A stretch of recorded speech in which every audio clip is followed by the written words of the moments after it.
Hello दोस्तों, नमस्कार। हाजिर हूँ आपके अपने YouTube channel @journey to success -001 से मुकेश कुमार।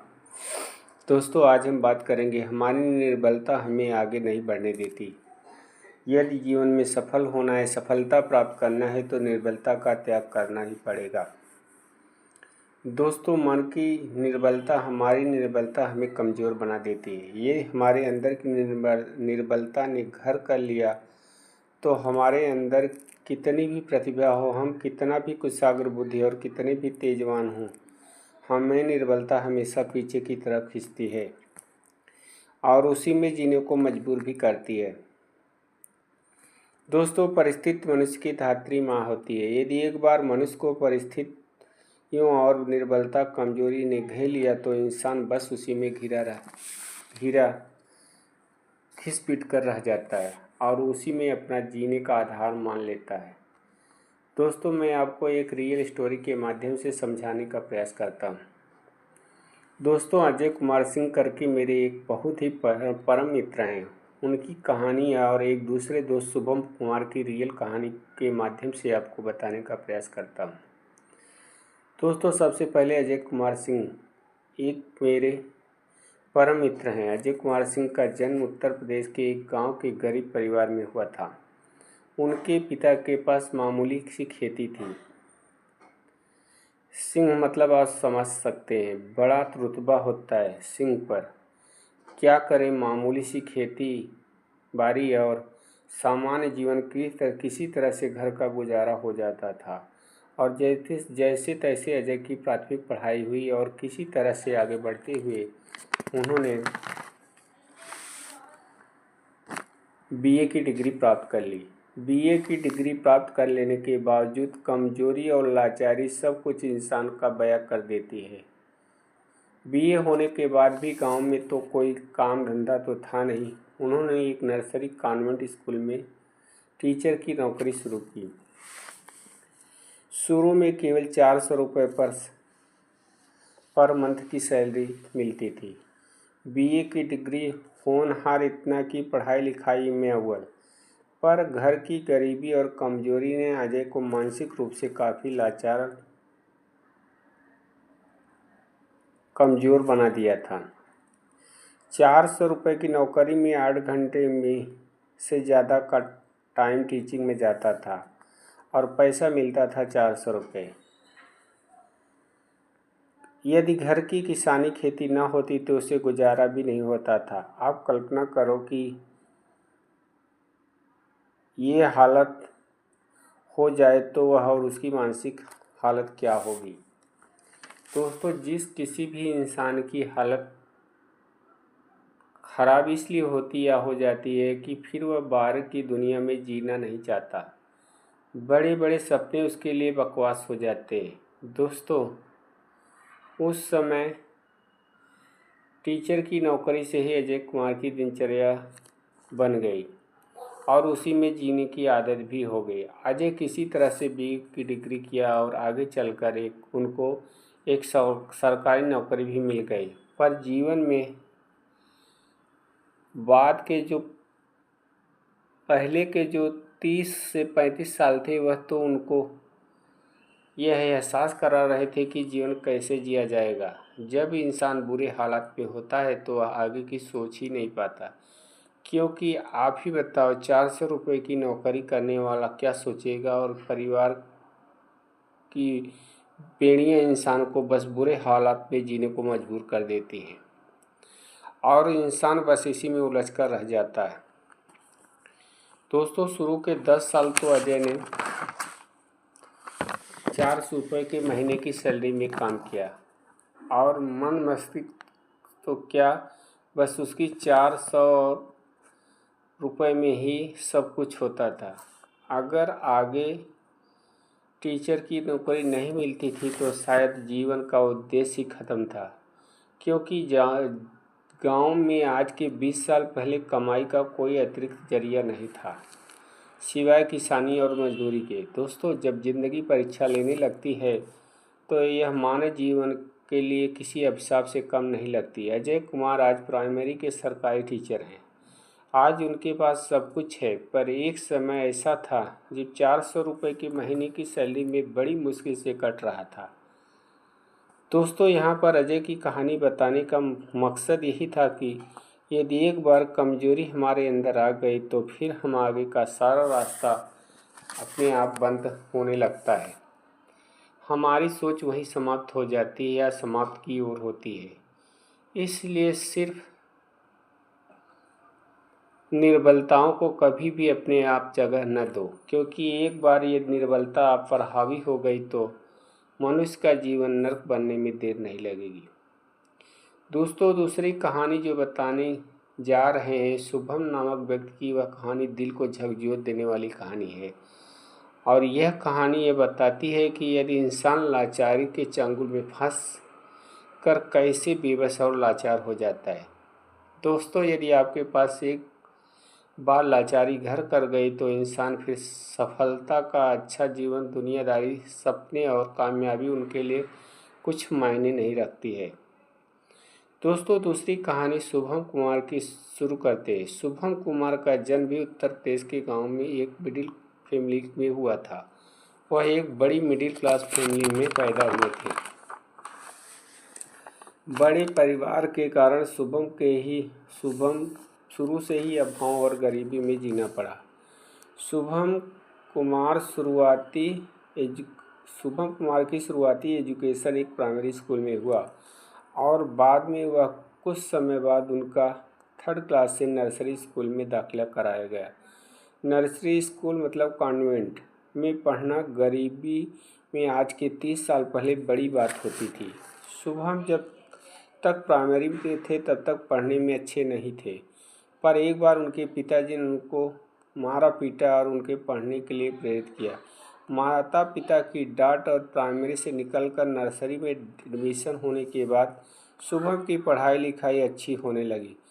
शुभम का मन भी पढ़ाई में लगने लगा था। शुभम एक होनहार बालक थे, उनमें प्रतिभा कूट कूट कर भरी थी, पर प्राइमरी में कोई ध्यान नहीं देता था, इसलिए वह कमज़ोर थे। जैसे ही उनका एडमिशन नर्सरी में हुआ,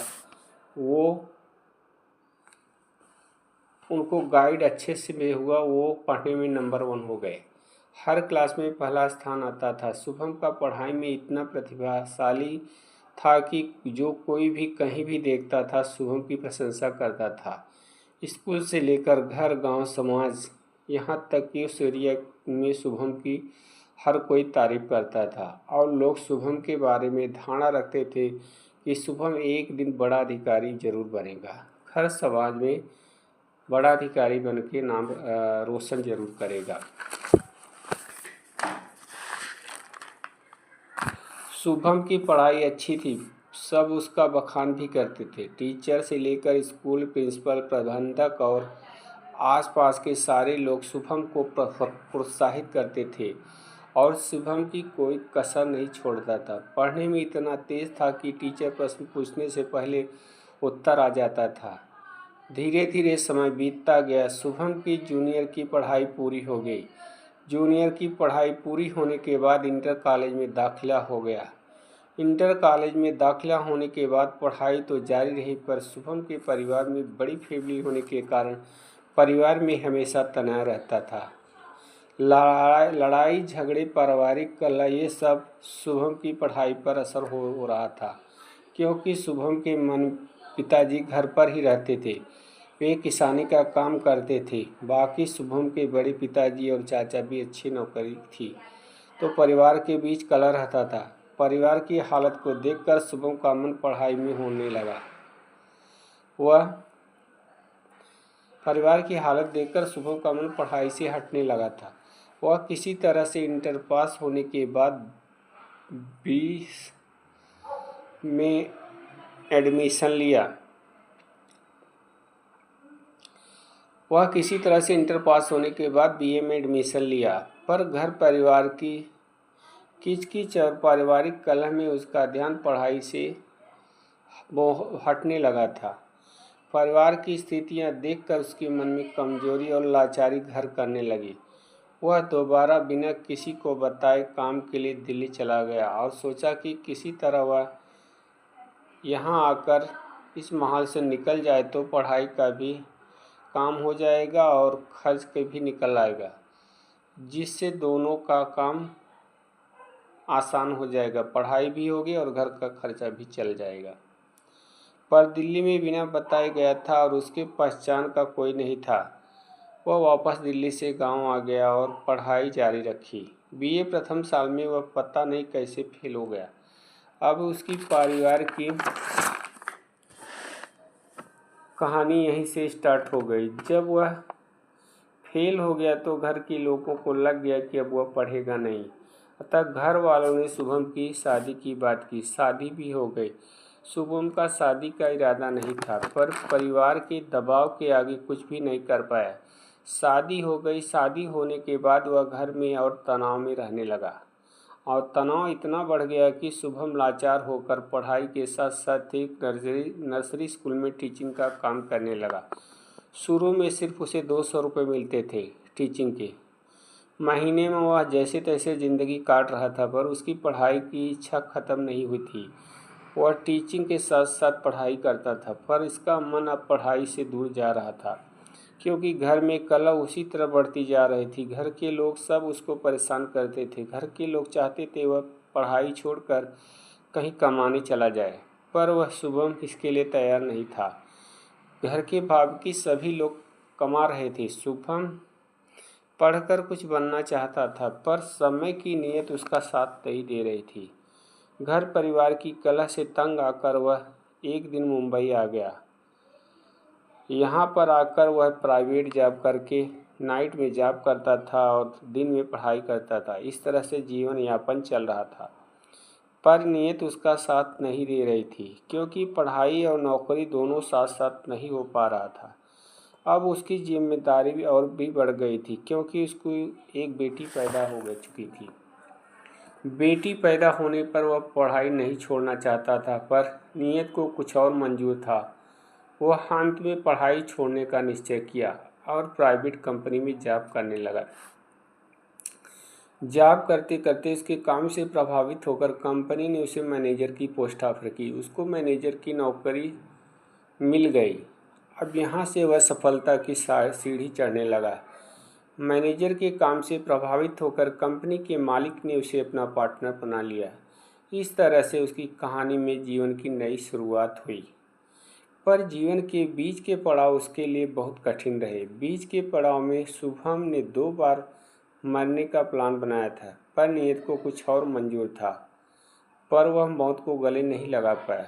दोस्तों, आज के 30 साल पहले इतनी सुख सुविधा नहीं थी, न ही आज जैसा सरकारें फ्री और कुछ अलग तोहफा मिलता था। शुभम बताते हैं कि एक होनहार बालक होने के बावजूद 2 बार मौत को गले लगाया, पर ऐसा नहीं हो पाया, क्योंकि नियत को कुछ और मंजूर था।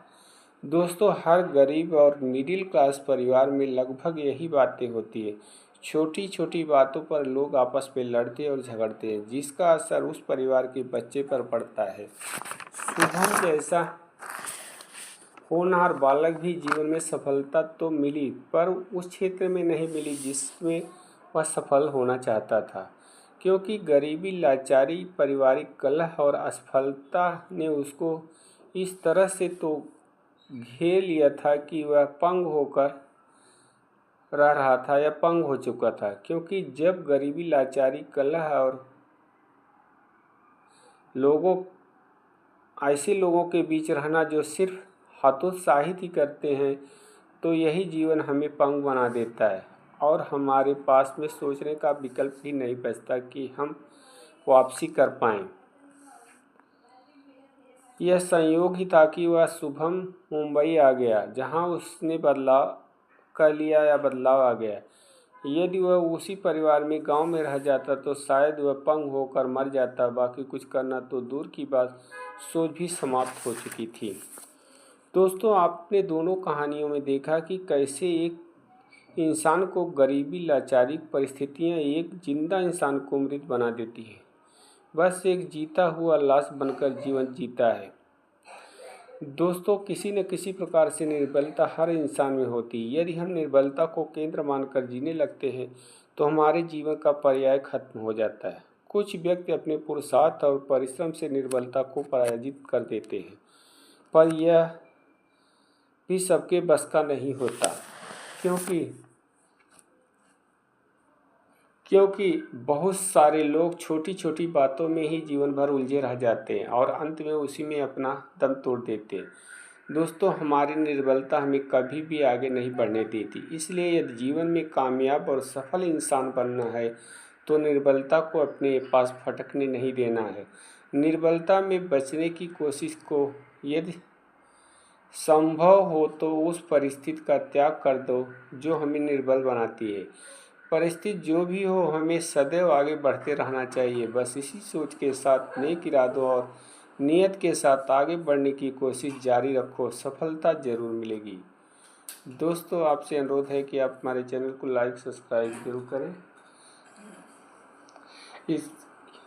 इस अंक में बस इतना ही।